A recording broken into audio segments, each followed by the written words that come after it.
Hey there. As we get into summer, especially here in North Carolina, where, my God, when I got into my car this afternoon, the dashboard thermometer read 101.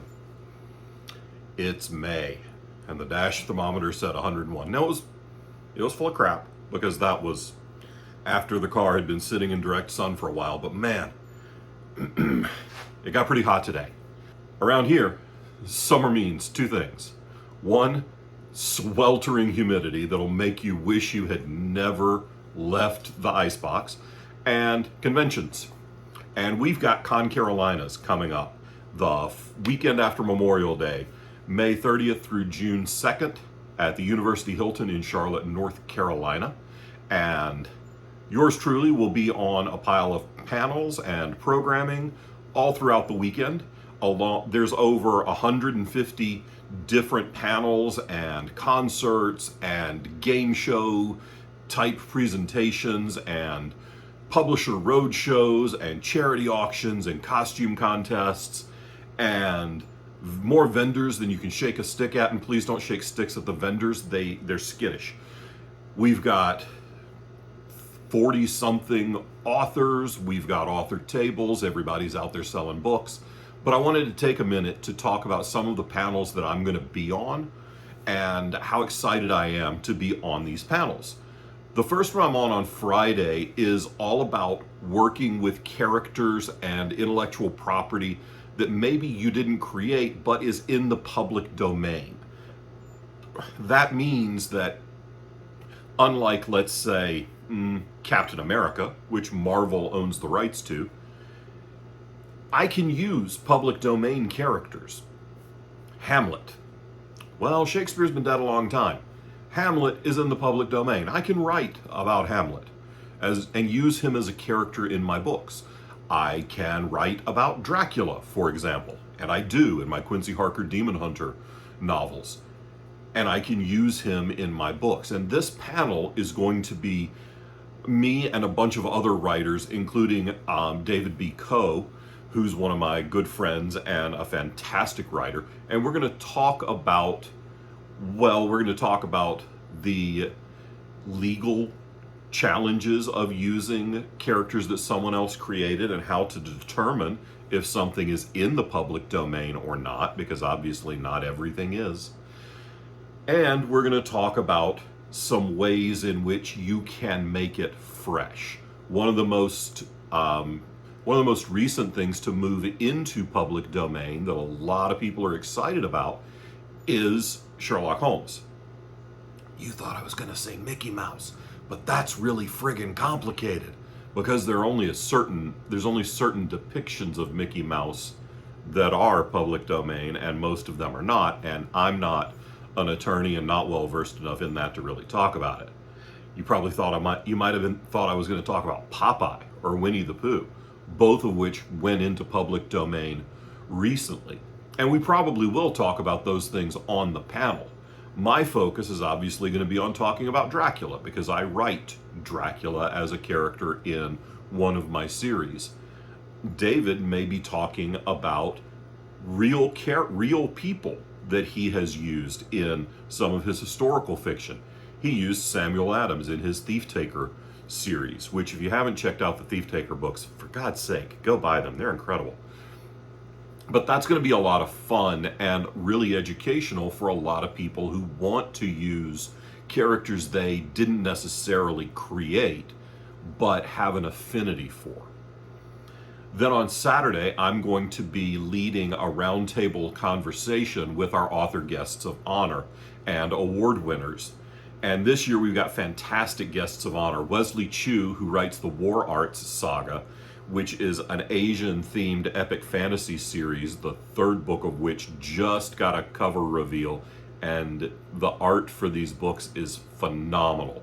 I'm a big fan of this series. I really enjoy the books, and I can't wait to get my hands on book 3. I think it comes out maybe a week or two before DragonCon.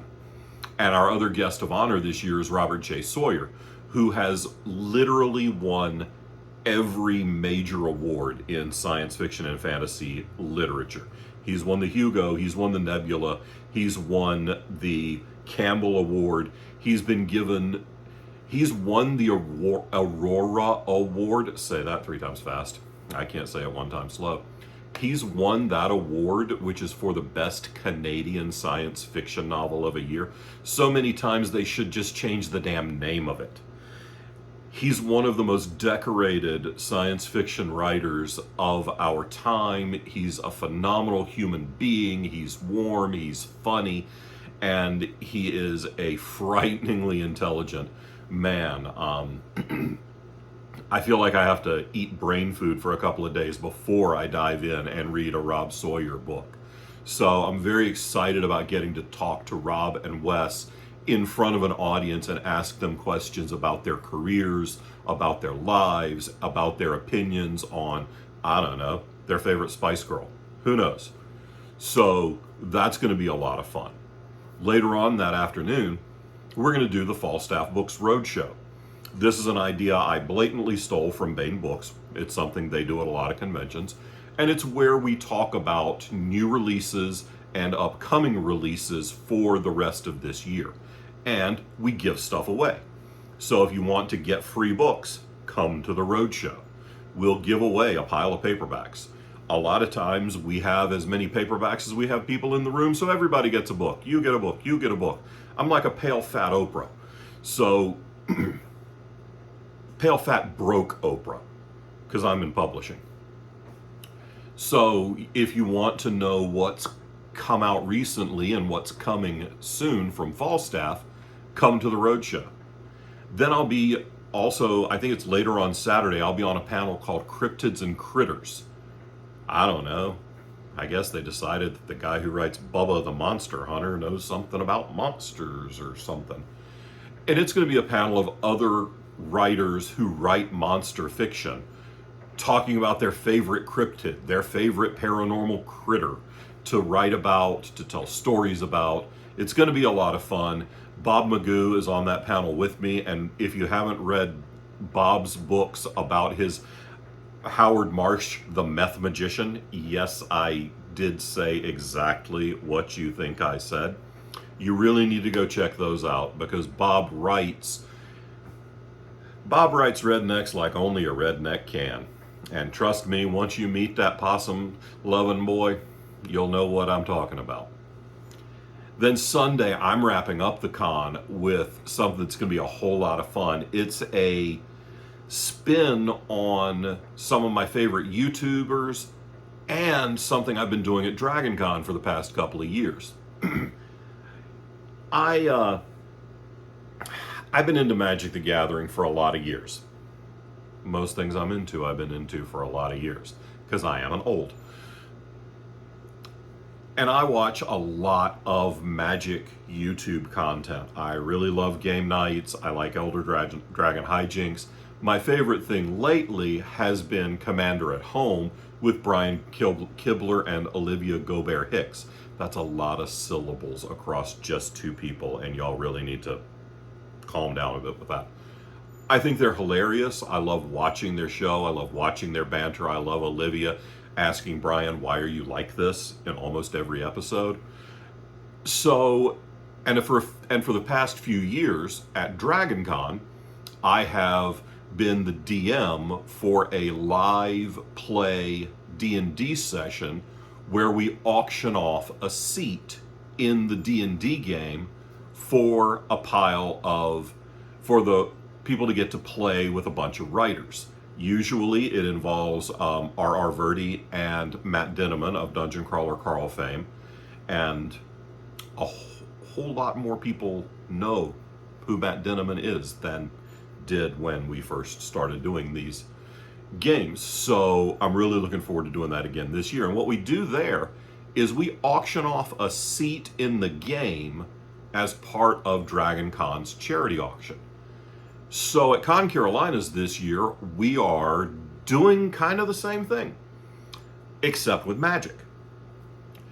Comic Monster has graciously provided us with a set of the Bloomborough Commander decks, and guest of honor Wesley Chu, myself, and Magic streamer Oh Hi Mark are going to play commander with the Bloomborough commander decks, and one of the seats will be auctioned off in the charity auction.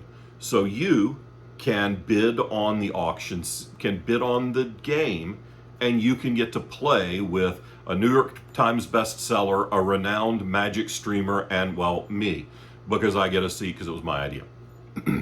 So that's going to be a lot of fun on Sunday, and that'll be in the main programming room, and we are working on rigging a video camera so that everyone can see what's going on the table with kind of a top-down view.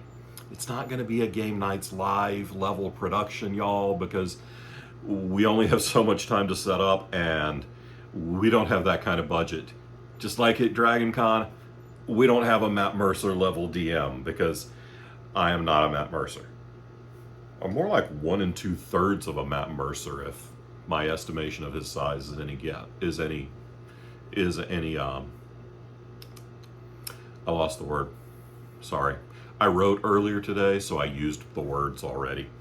So that's what I've got going at ConCarolinas, in addition to sitting at the Falstaff Books mothership with our whole team and hopefully selling a pile of books all weekend. We take multiple cars to load in because we've got so many books that we bring to ConCarolinas every year.